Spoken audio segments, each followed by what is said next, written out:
hidráulicos independentes, um para as rodas dianteiras e outro para as traseiras. Nós temos como componentes o cilindro mestre, a linha de fluido de freio e a pinça de freio. Outro objetivo é determinar componentes que sejam capazes de travar as 4 rodas do projeto, que é a maneira que os juízes têm de verificar que o carro tem potencial de frenagem. Esse aqui é o nosso carro do ano passado, nosso FX2, com os componentes hidráulicos que nós utilizamos. Temos aqui o cilindro mestre, a linha de fluido de freio e as pinças. Ano passado a gente não teve sucesso com essa configuração. O nosso cilindro mestre ele tinha um curso muito pequeno, que o deslocamento que ele gerava na pinça não era capaz de gerar um torque de frenagem suficiente para travar as rodas. Esse ano a gente adquiriu novos componentes, que os cálculos que eu vou mostrar são com esses novos componentes que a gente utilizou esse ano. Bom, para iniciar a análise, a gente faz inicialmente uma análise estática, somatória de momentos. Nós temos como parâmetros o entre-eixos, que é a letra L, temos o CG, o centro de gravidade, a posição do CG, a altura e a distância do eixo traseiro, que foi o que eu escolhi para utilizar. Realizando a somatória de forças, a gente consegue determinar as cargas verticais nas rodas dianteiras e traseiras, representadas por VD, carga vertical nas rodas dianteiras, e VT, carga vertical nas rodas traseiras. Realizando uma análise dinâmica, aplicando uma desaceleração no carro, devido à inércia do carro, começa a agir uma força resultante, que é a massa do carro vezes essa desaceleração. Realizando a somatória de momentos, nós encontramos uma componente, a gente verifica que a carga traseira perde uma parte da carga inicial e essa carga perdida é direcionada para a parte dianteira. Aqui nós temos a traseira menos a parte que ela perdeu e a dianteira mais a parte que ela recebeu, que estava inicialmente nas rodas traseiras. Bom, a partir das cargas verticais, nós determinamos o torque em cada roda. Temos o coeficiente de atrito do pneu. Deixa eu ver. Isso. Nós dividimos a carga vertical por 2 para representar em apenas uma roda. Multiplicamos essa carga pelo coeficiente de atrito, nós temos a força de atrito em cada roda do pneu com o solo. Para determinar o torque em cada roda, nós multiplicamos essa força de atrito pelo raio de rolagem, que é a distância do centro da roda até o ponto de contato do pneu e solo.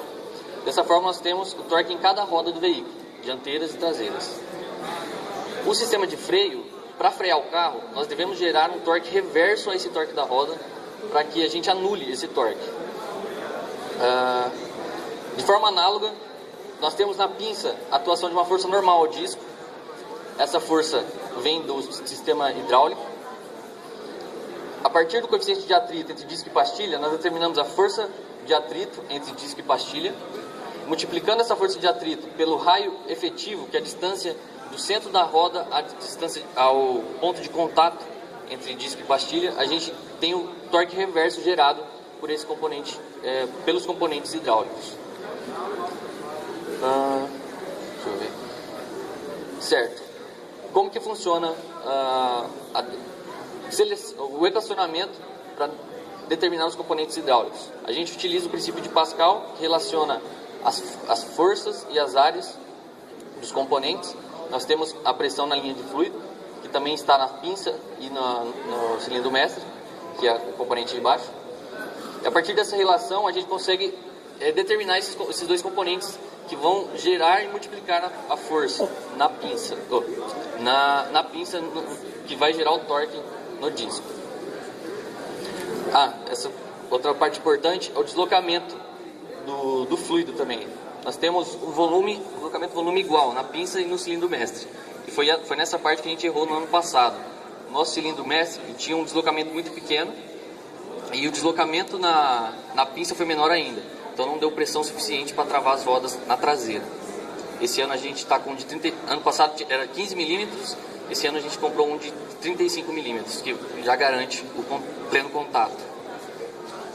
Bom, para travar as rodas, então, nós devemos ter um torque reverso gerado maior ou igual ao torque em cada roda.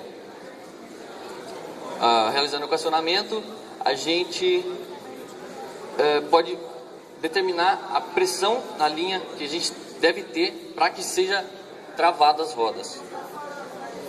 Como eu fiz, aqui tem alguns parâmetros do nosso carro, e como a pressão ela depende da pinça e do cilindro mestre, inicialmente eu selecionei um, e a partir desse um eu fui comparando, eu selecionei inicialmente a pinça e fui comparando os cilindros mestres para ver a pressão necessária que a gente poderia utilizar. Eu fixei essa pinça com 1,75 polegadas de diâmetro e verifiquei que a pressão necessária para travar as rodas dianteiras é de 4 megapascal e para as traseiras de 1 megapascal. Então eu deveria selecionar um cilindro mestre que seria capaz de gerar uma pressão maior ou igual a essa para que ocorra o travamento das rodas. Aqui nós temos alguns resultados, os parâmetros do nosso carro, a pinça selecionada, e com as análises de vários cilindros mestres, esse cilindro mestre foi o que mais encaixou no nosso projeto. A gente escolheu o cilindro mestre com um diâmetro de 5/8, se eu não me engano, 0,625 polegadas, com 35 milímetros de deslocamento.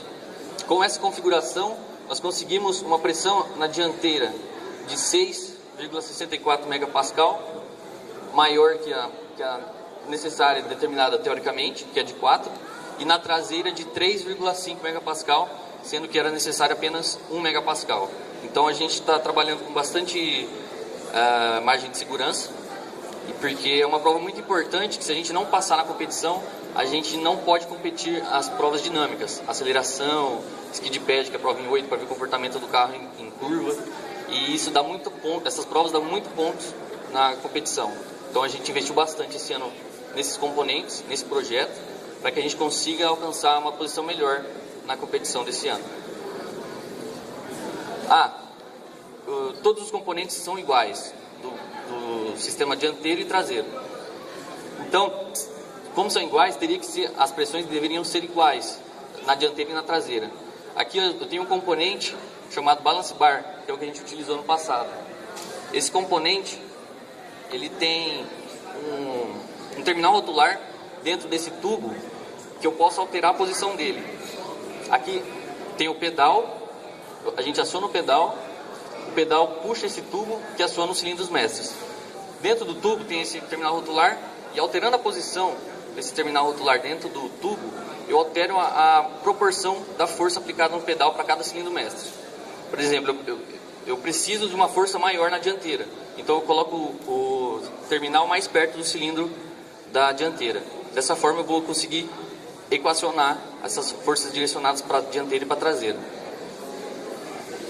A conclusão foi que o projeto, a gente conseguiu um fator de segurança de 1,6 para o primeiro sistema, que é o dianteiro, e de 3 para o sistema traseiro. Esse fator de segurança pode ser alterando apenas esse terminal rotular. Eu posso jogar mais ainda para a dianteira ou menos. Isso a gente vai fazer em testes. Nosso carro está em construção, provavelmente semana que vem já está tudo terminado. E em pista a gente pode alterar essa posição e verificar qual que é a melhor configuração do carro em pista, na situação real do carro em pista. Todos esses dados aqui, a maioria foram obtidos em literatura. Nós utilizamos bastante o Limpert, um livro muito bom de freio, o Fred Kuhn também, que é do autor do Brake Handbook. É fácil de encontrar essas literaturas na internet, não é o certo. E o pessoal do Fórmula aí que quiser também trocar informação, estamos aí à disposição para ajudar vocês aí. E é isso que eu tinha para apresentar para vocês. Se vocês tiverem alguma pergunta para fazer. Eu não acompanhei o início da palestra. Esse cilindro mesh que tu usa é de que veículo? Esse que a gente utilizou aqui é da CB500, que foi do ano passado. Ele é um cilindro mestre para acionar uma pinça com um pistão.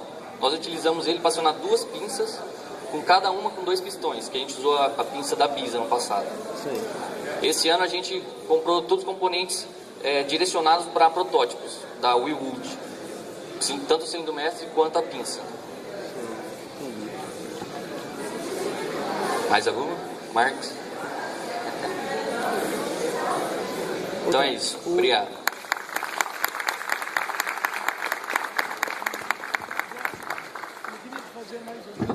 Pois não. Mais uma coisa que eu não vi também. O freio traseiro é o disco no eixo, um só ou dois? Tá, ele está perguntando se na traseira o disco é no eixo ou nas rodas. Esse ano a gente teve essa discussão. A gente ia usar nas rodas, que é o mais indicado nessa situação. A gente colocando ele no eixo, a gente vai tirar um pouco da função do diferencial. E aí a gente vai perder muito na prova de curva. Por que a gente pensou em colocar no eixo? A gente encomendou a pinça e, por distração, a gente não se atentou muito nas dimensões da pinça. Ano passado a gente usava uma pinça flutuante, que é aquela pinça que tem um pistão apenas de um lado. Esse ano a gente comprou uma pinça fixa, ela tem 2 pistões contrapostos, um contraposto ao outro. Então, essa pinça nova ela é muito mais larga e a nossa pinça já estava muito perto da roda. Com a nossa configuração, com o nosso cubo que a gente ia utilizar, a pinça ia pegar na roda. Então a solução, e a gente está perto da competição, já estava perto da competição, e sem material, que é caro material, para fazer cubos novos. Então a gente decidiu fazer 2 cubos novos só para a dianteira, porque o nosso problema, ano passado a gente travou as rodas traseiras, só as dianteiras que não. Então a gente ia arranjamos material para fazer um cubo para a dianteira, para usar as pinças novas, e a gente ia colocar a pinça no eixo, na traseira. Só que por dinamicamente não favorecer o carro, e também ia ser muito difícil a gente construir isso, a gente decidiu na traseira usar os componentes do ano passado, que já ano passado travou, e com esse cilindro mestre novo também é mais garantia de travamento. Obrigado. Beleza, obrigado.